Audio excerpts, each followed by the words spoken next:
Hello hall I'm சாரா. பாப்பாவுக்கு இடுப்பு கட்டுற துணி வந்து தான் ரேஷன் வெட்டியில் கட் பண்ண போகிறேன். ஆல்ரெடி வந்து ஒரு 10 துணி கட் பண்ணேன். அது வந்து சின்னதாக போயிடுச்சு. அதை யூஸ் பண்ணிட்டு தான் இருக்கேன். இனி நெக்ஸ்ட்டு கட் பண்ணுறது வந்து கொஞ்சம் அதை விட ப்ளஸ்ஸாக கட் பண்ண போகிறேன். கட் பண்ணி தைக்கவும் போகிறேன். ஏன்னா வந்து துவைக்க முடியல, நூல் நூலாக வந்து வந்துட்டுருக்கு. அதை கட்டவும் முடியல, நூலாக தான் வருது. அதனால் வந்து ப்ராப்பராக கட் பண்ணி தைச்சிடலாம் சொல்லி எடுத்து வச்சுருக்கேன். 20 இன்ச் வந்து நீளம், 20 இன்ச் வந்து அகலம் கரெக்டாக எடுத்துக்கோங்க.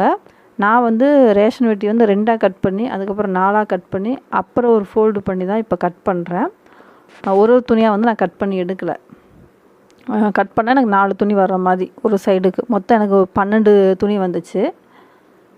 இப்போ ஒரு செட்டு வந்து நான் கட் பண்ணியிருக்கேன், 4 துணி வந்திருக்கு.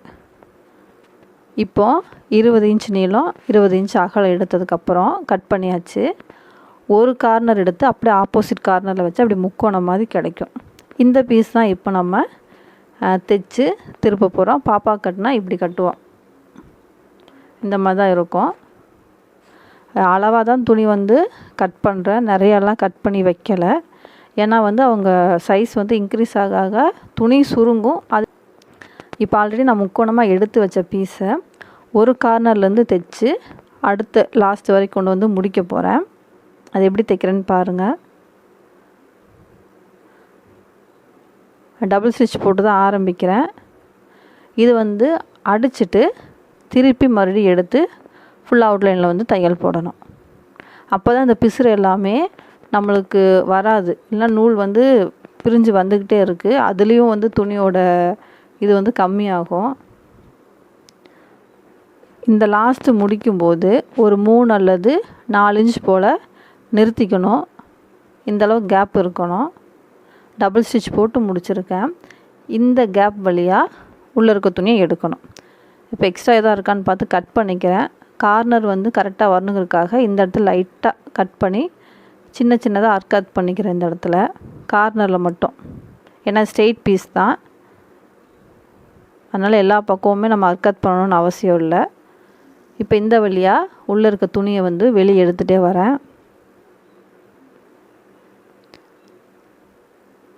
கார்னர் நம்மளுக்கு கரெக்டாக கிடைக்கணுன்னா ஏதாவது ஸ்க்ரூ ட்ரைவரோ இல்லைனா ஏதாவது கொஞ்சம் கூர்மையாக இருக்க பகுதியை வச்சு அந்த கார்னர் பகுதியில் லைட்டாக அமுத்தி விட்டீங்க அப்படின்னா கரெக்டாக அந்த கார்னரோட அந்த வி ஷேப் வந்து கரெக்டாக வந்துடும்.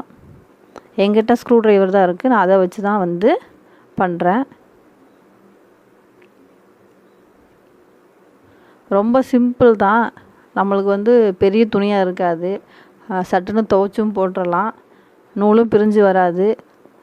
எப்படின்னா சொல்கிறதுனா காய போடும்போது அந்த நூல்லாம் போய் சிக்கிக்குது, அதை பிரித்து எடுத்துகிட்டு வர்றதுக்குள்ளேயே டைம் போயிடுது. அதனால தான் இந்த ஐடியா யோசித்து தைச்சிட்டு இருக்கேன்.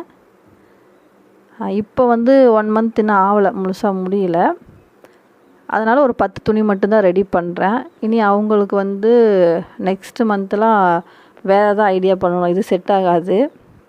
நைட்டு மட்டும்தான் நான் பேம்பர்ஸ் வந்து யூஸ் பண்ணுறேன். அது ஒரு பேம்பர்ஸ் தான். கரெக்டாக ஒரு 11 மணிக்கு போட்டேன்னா காலையில் ஒரு 6 மணி போல் ரிமூவ் பண்ணுற மாதிரி தான் பண்ணுறேன். எப்போவுமே துணியில் தான் நான் வச்சுருக்கேன். பேம்பர்ஸ் வந்து அதிகமாக யூஸ் பண்ணலை. ஏன்னா அவங்களுக்கும் கொஞ்சம் கம்ஃபர்டபுளாக இருக்கணும். எப்போ பார்த்தாலும் பேம்பர்ஸ்லேயே இருக்க மாதிரி இருக்குன்னா எப்படி சொல்கிற ரேசஸ் எல்லாம் வந்துடும். புண்ணு வந்துச்சுன்னா அவங்களுக்கு பாவம் கஷ்டப்படுவாங்க, எதுக்கு அழுகுறாங்கன்னே தெரியாது. இனி இதுக்கும் வேறு நம்ம மருந்து பார்த்துட்டு உட்காந்துட்டு இருக்கணும். அதனால தான் பேசாமல் துணியிலையே இருக்கட்டும்னு சொல்லி விட்டுட்டேன். இப்போ இந்த கார்னர் வரும்போது கரெக்டாக அதை உள்ளே ஃபோல்டு பண்ணி 2 சைடுமே உள்ளே மடித்து விட்டு தைக்கணும். இங்கேயும் நம்மளுக்கு கார்னர் வந்து கரெக்டாக கிடைக்கணும், அதுக்கேற்ற மாதிரி மடித்து விட்டுக்கோங்க நீட்டாக.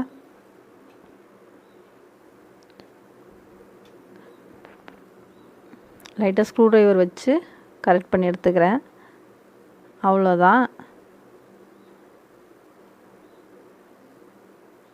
முடிஞ்ச வரைக்கும் கிளாத் யூஸ் பண்ணவே பாருங்கள். நியூ மாம்ஸ் எல்லாமே அதான் பெஸ்ட்டு.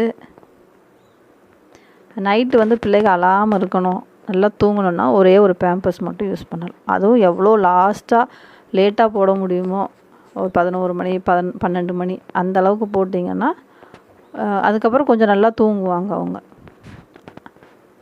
இதுக்கப்புறம் இதை வந்து இடுப்பில் கட்டிட்டு கீழே இருக்கிறதையும் எடுத்து இடுப்பில் கட்டினா வேலை முடிஞ்சுது.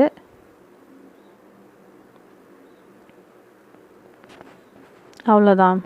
நீங்களும் ட்ரை பண்ணி பாருங்கள்.